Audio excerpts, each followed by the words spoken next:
Hello class 11, कैसे हैं आप लोग। आज हम बात करने वाले हैं चैप्टर बाइनोमियल थ्योरम की, जिसके अंदर हम बातें करेंगे कि बाइनोमियल थ्योरम क्या है और इससे रिलेटेड एग्जाम्स में कैसे क्वेश्चंस आएंगे। अगर आप ये वीडियो पूरी देखेंगे तो आपको अच्छे से समझ आएगा कि बाइनोमियल थ्योरम के बेसिक कॉन्सेप्ट्स क्या हैं और उनसे रिलेटेड जब क्वेश्चंस आएंगे तो हमें उन्हें एग्जाम में किस तरीके से करना होगा। तो स्टार्ट करते हैं आज का topic binomial theorem. Binomial theorem क्या है और इसमें किस तरीके से क्वेश्चंस पूछे जा सकते हैं। तो हमने कई सारे आइडेंटिटीज पढ़ रखे हैं कि a प्लस बी की पावर अगर 2 होगी तो क्या होगा, a प्लस बी की पावर 3 होगी तो क्या होगा, a प्लस बी की पावर 4 होगी तो क्या होगा, a प्लस बी की पावर, ऐसे करते करते अगर n हो जाए तो क्या होगा। तो इन्हीं सभी फॉर्मूलों को बनाता है बाइनोमियल थ्योरम। अब बाइनोमियल थ्योरम से ये सब फॉर्मूले कैसे बनाए जा सकते हैं वो हम देखते हैं। तो आज हम एक क्वेश्चन लेते हैं। सपोज a प्लस बी की पावर है n। अब हमें इसका फॉर्मूला क्रिएट करना है कि a प्लस बी की पावर n क्या होगा। तो हम इसे कैसे कर सकते हैं। सो बाइनोमियल थ्योरम के अकॉर्डिंग सबसे पहले हम कॉम्बिनेशन लेते हैं cn0 और a की पावर हम लेते हैं पूरी की पूरी n और b की पावर रखते हैं हम 0। उसके बाद हम cn1 कर देते हैं, a की पावर हम 1 कम कर देते हैं जबकि b की पावर को हमें एक्सटेंड कर देते हैं यानी बढ़ा देते हैं।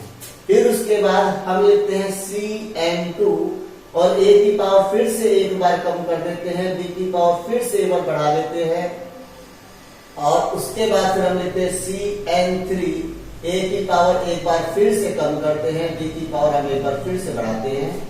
फिर हम लिखते हैं cn4, a की पावर एक और कम कर देते हैं, b की पावर एक और बढ़ा देते हैं। ऐसा करते करते करते करते करते करते करते एक ऐसा टाइम आ जाता है जिसमें कि यहाँ पर n और r दोनों इक्वल हो जाते हैं। जहां पर n और r इक्वल हो जाते हैं उस जगह a की पावर अपने आप 0 हो जाती है और जो b है उसकी पावर n हो जाती है। ये पूरा का पूरा कहलाता है बाइनोमियल थ्योरम और जितने भी क्वेश्चंस आते हैं उसमें हम इसी वाले फॉर्मूले को अप्लाई करके सोल्व करते हैं। तो हम एक एग्जांपल की हेल्प से समझते हैं कि क्वेश्चन कैसे किए जाते हैं। अब हम एक एग्जांपल की हेल्प से समझते हैं कि बाइनोमियल थ्योरम को किस तरीके से अप्लाई किया जाता है। सो ये हमारा बाइनोमियल थ्योरम है और हम एक एग्जांपल ले लेते हैं 2x माइनस 3y की पावर n। तो हमें इसे एक्सपेंड करना है और एक्सपेंड करके इसकी वैल्यू बतानी है। सो हमारे पास क्या क्या गिवन है, a क्या है हमारे पास, तो हमारा a है 2x और b क्या है हमारे पास, सो b है हमारा माइनस का 3y और n क्या है हमारे पास, सो n है हमारे पास 5। तो इन तीनों की हेल्प से अब हम फॉर्मूला अप्लाई कर देते हैं। तो 2x माइनस 3y की पावर 5 इज इक्वल टू क्या हुआ, सबसे पहले है cn0, a की पावर n यानी 5 और b की पावर 0। फिर इसके बाद cn1, ये बढ़ता जाएगा, नेक्स्ट 1 होगा, फिर अगला 2 होगा, फिर अगला 3 होगा, 4 होगा, ये तब तक बढ़ता जाएगा जब तक कि ये वैल्यू n के इक्वल ना हो जाए। सो अब हमने आगे क्या लिखना है, तो यहाँ होगा a और इसकी वैल्यू 1 कम हो गई, 5 थी तब हो गई 4 और जो b है इसकी वैल्यू 1 बढ़ गई। अब इसके बाद हमने लिखा c5 a की वैल्यू एक बार और कम हो गई जबकि b की वैल्यू एक बार और बढ़ गई। फिर हमने लिखा c5 a की वैल्यू फिर से एक बार हमने कम कर दिया और b की वैल्यू एक और एक्सटेंड कर दी। उसके बाद हमने लिखा c5 a की वैल्यू फिर से कम हुई और b की वैल्यू फिर से बढ़ गई और लास्ट हमने लिखा c5 a की वैल्यू क्या हो गई 0 और b की वैल्यू किसके इक्वल आ गई, b की पावर आ गई n के इक्वल। सो अगर हम देखें तो जो हमारी r होगी 0 1 2 3 4 5 तक गया है अगर हम देखें a की पावर तो पहले 5 था, फिर 4 हो गया, फिर 3 हो गया, फिर 2 हो गया, फिर 1 हो गया, फिर 0 हो गया। अगर हम b की पावर देखें तो पहले 0 था, फिर 1 था, फिर 2 था, उसके बाद 3 था, फिर 4 था, फिर 5 था। तो इस तरीके से हमने ये पूरे के पूरे एग्जाम्पल में बाइनोमियल थ्योरम को अप्लाई कर दिया। अब हम इसको कर देते 5 0 को हम लिख सकते हैं क्या 5 फैक्टोरियल, 0 फैक्टोरियल, 5 में से 0 गया तो 5 फैक्टोरियल, 2 की पावर 5 हो गई 32 x की पावर 5 और -3y की पावर 0 हो गई 1। किसी भी नंबर की पावर अगर 0 होती है तो वो 1 हो जाएगा।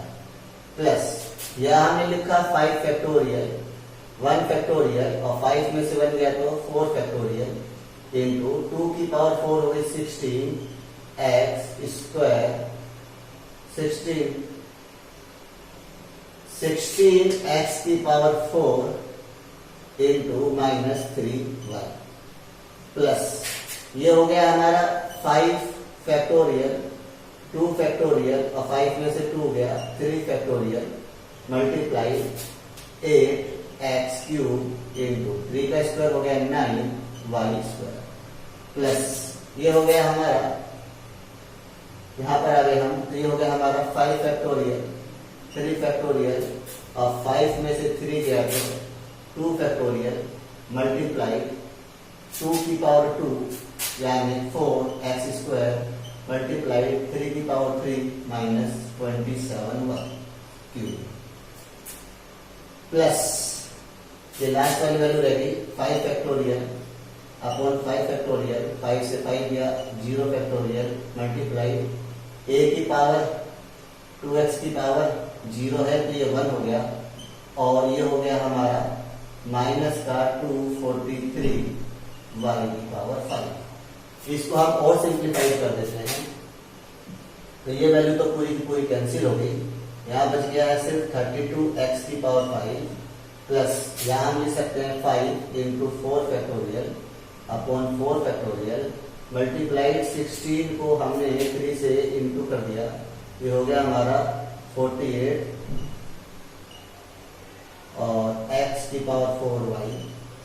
इसके बाद प्लस इसको हमने और सिंप्लीफाई किया 5 फैक्टोरियल तो हमने लिखा 5 फैक्टोरियल को लिखा 5 इंटू 4 इंटू 3 फैक्टोरियल, 2 फैक्टोरियल को हमने लिख दिया 2 इंटू 1 इंटू 3 फैक्टोरियल इंटू 8 9 का हो गया हमारा 72 x की पावर 3 y की पावर 2 प्लस इसको हमने और सिंप्लीफाई किया 5 into 4 into 3 factorial upon 3 factorial into 2 into 1 और 4 को हमने 27 से इंटू कर दिया तो हमारी वैल्यू आ गई 108 x square y cube plus 5 factorial से 5 फैक्टोरियल ये कैंसिल हो चुका है सो इसको हम यही लिख देते हैं कि ये हमारे पास सिर्फ क्या बच गया माइनस का 243 y की पावर 5 ना।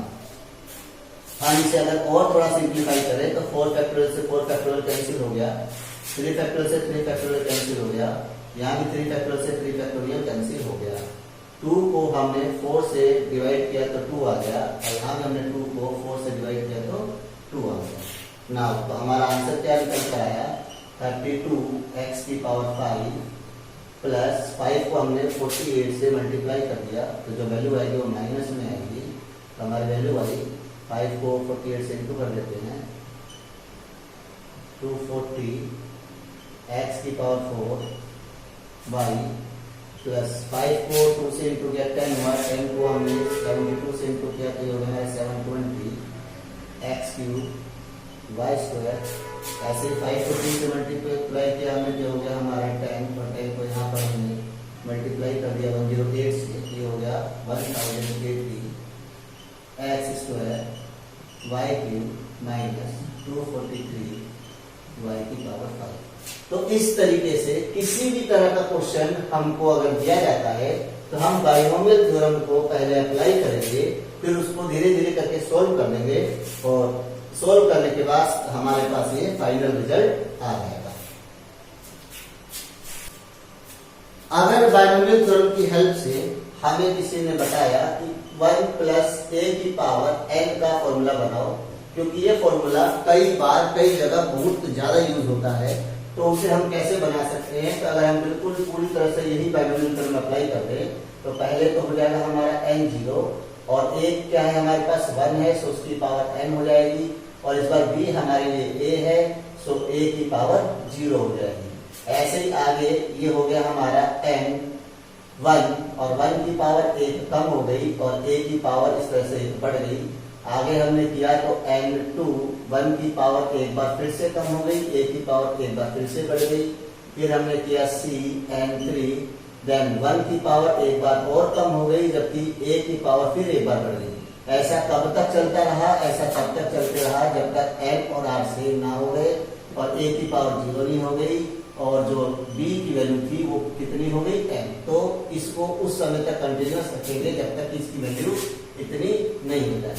अब इसके बाद हम क्या सोल्व करने वाले हैं? तो हमें पता है a की पावर कुछ भी हो, 1 की पावर कुछ भी हो, 1 की पावर कुछ भी होने पर वैल्यू तो 1 ही रहेगी। सो यहाँ पर अगर हम देखें तो ये हुआ c n0 a की power 0 plus c n1 a की power 1 plus c n2 a की power 2 plus c n3 a की power 3 plus dot dot dot c n a की पावर n। नाउ इसका फाइनल स्टेप क्या लिखा जा सकता है? तो इसका फाइनल स्टेप लिखा जा सकता है कि a की पावर 0 1 हो गई, सो यहाँ खाली c n0 रह गया। a की पावर 1 का मतलब क्या होता है? a ही होता है, सो इसको हमने लिख दिया a c n1 प्लस ये हमने लिख दिया a2 c n2 plus a3 c n3 plus dot dot dot plus a n c n n। इस तरीके से हमने 1 प्लस a की पावर n का एक फॉर्मूला क्रिएट कर लिया। अब इस फॉर्मूले का यूज कहाँ हो सकता है और कैसे हो सकता है? सपोज हमें किसी ने कहा कि मुझे 4 की पावर n इसकी वैल्यू चाहिए, तो हम 4 की पावर n कैसे निकाल सकते हैं? हम इस a की जगह लिख देंगे put a is equal to 3, so ये हो जाएगा 1 प्लस 3 की पावर n। और ऐसा करने पर यहाँ तो c n का n रह गया और यहाँ क्या हो गया 3 n1 प्लस 3 की पावर 2 n स्क्वायर प्लस 3 की power 3 n cube plus dot dot dot 3 की power n c n n। Now ये क्या हुआ? 4 की पावर n हो गई और ये हमारा क्या हो गया? आंसर हो गया c n0 plus 3 c n1 9 c n2 plus 27 n cube plus dot dot dot 3 की power n c n n। इस तरीके से जब इस फॉर्मूले को हमें अप्लाई करना होगा तो हम क्या करते हैं? a की वैल्यू 1 हम कम रख देते हैं क्योंकि 1 हमारे पास पहले से होता है और रिजल्ट फिर हमारा इस तरीके से आ रहा है। आशा करते हैं बाइनोमियल थ्योरम के कॉन्सेप्ट्स आप लोगों को समझ आए होंगे और आपको समझ भी आया होगा कि जब कोई क्वेश्चन आएगा तो उसमें बाइनोमियल थ्योरम हम किस तरीके से अप्लाई करेंगे और उसे कैसे सॉल्व करेंगे। तो आज की वीडियो में बस इतना ही। मिलते हैं आपसे नेक्स्ट वीडियो में, तब तक के लिए नमस्कार।